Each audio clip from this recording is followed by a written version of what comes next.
जले पर नमक छिड़कना, इस मुहावरे की शुरुआत कहाँ से हुई होगी?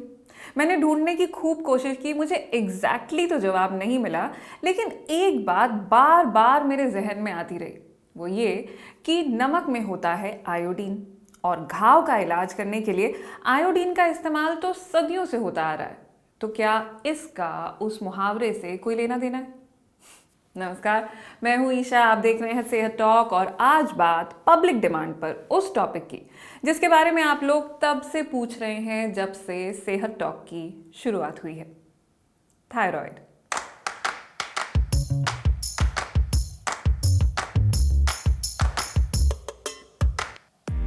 मसल्स बनाने हो तो क्या सब चाहिए होता है? मजबूत इरादा, बढ़िया ट्रेनिंग प्लान, प्रोटीन शेक। बेशक, लेकिन इस सब से भी कोई फायदा नहीं होगा अगर आपका थायराइड ग्लैंड आपका साथ नहीं देगा तो। थायराइड ग्लैंड दो हार्मोन्स बनाता है, थायरोक्सिन और ट्राईआयोडोथायरोनिन। ये हार्मोन्स हमारे मेटाबॉलिज्म को कंट्रोल करते हैं।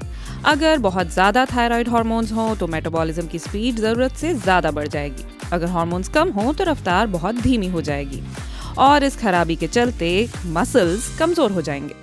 इतना ही नहीं, जिन्हें थायराइड की प्रॉब्लम होती है वो अक्सर थका हुआ महसूस करते हैं, बाल गिरते रहते हैं, नाखून टूटते रहते हैं, यहाँ तक कि कुछ लोगों में तो ये डिप्रेशन की शक्ल भी ले लेता है। बेसिकली आपकी पूरी जिंदगी में उथल पुथल हो जाती है। लेकिन ये थायराइड ग्लैंड होता क्या है? थायराइड हमारे गले में होता है, सामने की तरफ, एडम्स एप्पल के ठीक नीचे। इसके दो हिस्से होते हैं। मानिए एक आड़ू को आधा आधा काट कर गले में दाईं और बाईं ओर फिट कर दिया गया हो। ज्यादातर लोगों में इसका वजन एक ब्रेड के टोस्ट के बराबर होता है, यानी करीब 20 से 30 ग्राम के बीच।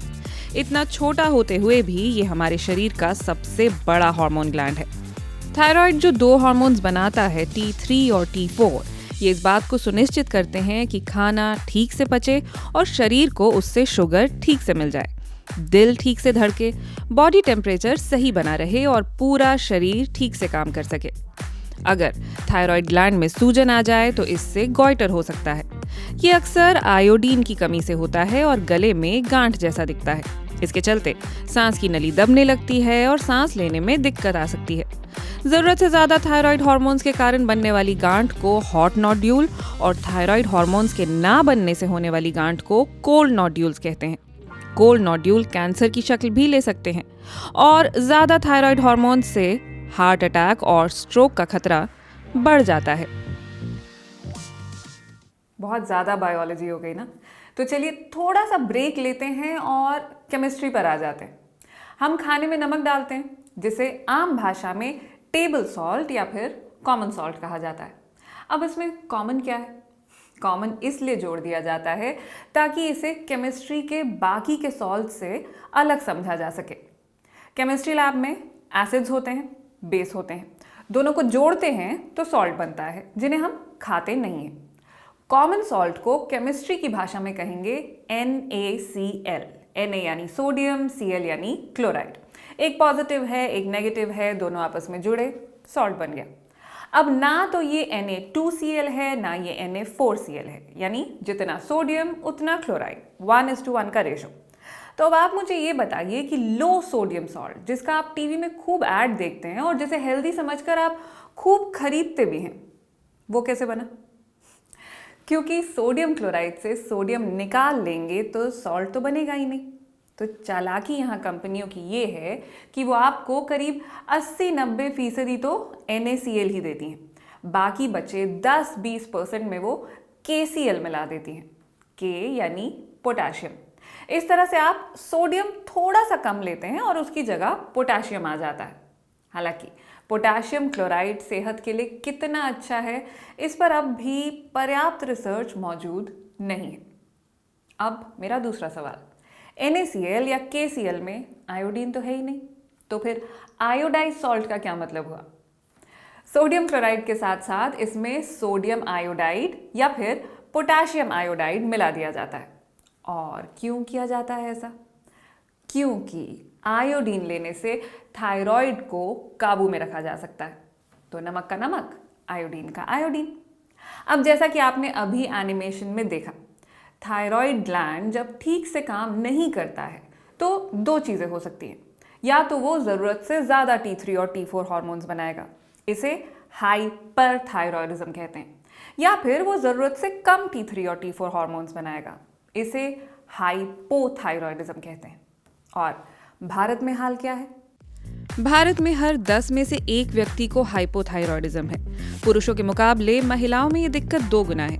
एक स्टडी में देखा गया कि प्रेगनेंसी के पहले ट्राइमेस्टर में करीब 44.3% महिलाओं को हाइपोथायरॉयडिज्म की दिक्कत थी। प्रेगनेंसी में अगर थायराइड ठीक से काम ना करे तो इससे अनीमिया यानी खून की कमी हो सकती है। कुछ मामलों में मिसकैरेज भी हो सकता है या फिर बच्चा होने के बाद खूब ब्लीडिंग और बच्चा होने से पहले प्लेसेंटा के खराब होने का खतरा बढ़ जाता है। बच्चे के दिमाग और नर्वस सिस्टम के विकास के लिए थायराइड हार्मोन बहुत अहम होता है और ये सप्लाई बच्चे तक पहुंचती है प्लेसेंटा से। इसलिए प्रेगनेंसी के शुरुआती 3 महीनों में माँ के थायराइड ग्लैंड का ठीक से काम करना बहुत ज़रूरी होता है और इसीलिए माँ और बच्चे दोनों की सेहत के लिए थायराइड डिसऑर्डर का वक्त रहते इलाज करना भी ज़रूरी है।